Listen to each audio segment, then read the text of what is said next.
Is modern man far from peace? No one is dangerously unhappy except the individual who does not know what happiness means. Life is unbearable only to those who are ignorant of why they are alive.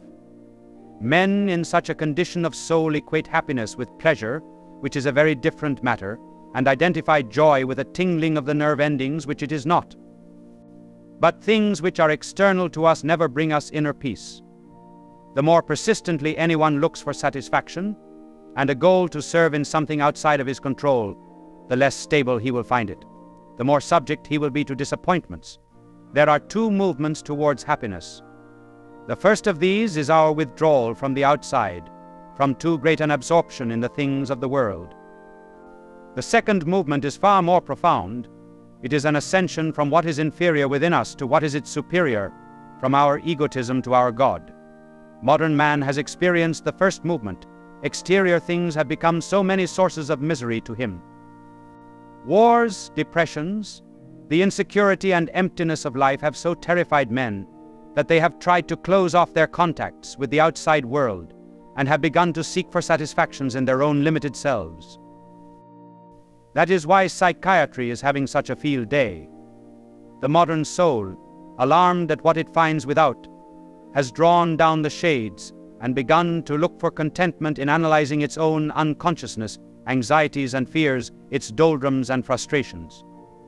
But such self-containment can prove a prison if one is locked into it with his own ego alone, for there is no more confining straitjacket in the world than that of the self left to itself. The cure never lies in using a psychoanalytic scalpel to release the inner moral pus and watch it flow. That is a morbid act for both the patient and the doctor.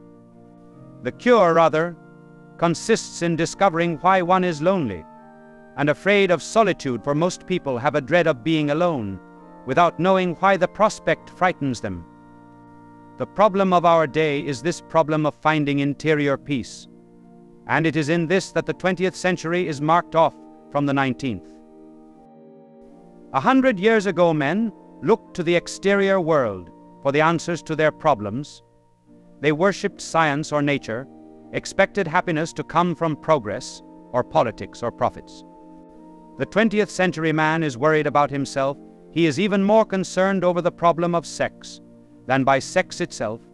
He is interested in the mental attitude he should take towards it, rather than in its physical satisfaction and the begetting of children. His own values, moods, and attitudes absorb him. Although a great deal of nonsense has been written about the interior life of men in our day, it is still true that the 20th century is closer to God than the 19th century was. We are living on the eve of one of the great spiritual revivals of human history. Souls are sometimes closest to God when they feel themselves farthest away from Him, at the point of despair.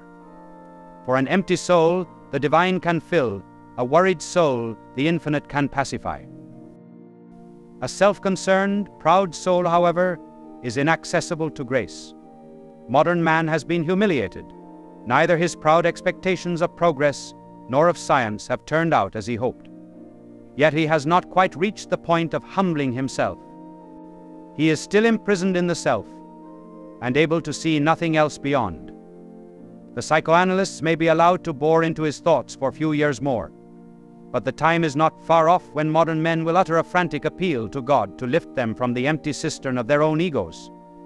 St. Augustine knew it well. He said, "Our hearts are restless until they rest in Thee, and that is why, although a catastrophic war may threaten us, the times are not as bad as they seem."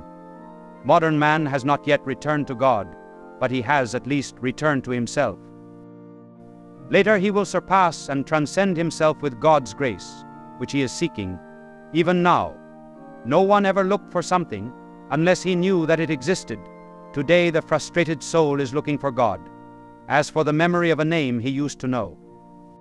The difference between those who have found God in faith and those who are still seeking Him is like the difference between a wife happy in the enjoyment of her husband's companionship and a young girl wondering if she will ever find a husband, and perhaps trying to attract men by the wrong approach. Those who search for pleasure, fame, and wealth are all seeking the infinite, but the seekers are still on the outskirts of the eternal city. Those with faith have penetrated to their real home within the infinite and have found the peace which the world cannot give. As one can see a figure far off and not yet recognize him as a long-lost friend, so one can sense the need of the infinite and desire the endless ecstasy of love, but not yet know that it is God. It makes no difference how wicked a soul may be. There is no one subjecting himself to illicit pleasures who does not have a consciousness of his subjection and his slavery. Perhaps that is why alcoholics are often liars. Their lips deny a slavery which their lives so visibly witness. Such individuals, unwilling to admit themselves mistaken, still refuse to be convinced of divine truth, but their sadness and their emptiness will eventually drive them to the God of mercy. Our exterior world today is in desperate straits, but the inner world of man is far from hopeless. The world of politics and economics lags behind the psychological development of men themselves. The world is far from God, but human hearts are not. That is why peace will come less from political changes than from man himself, who, driven to take refuge within his own soul from the turmoil without, will be lifted above himself to the happiness for which he was made.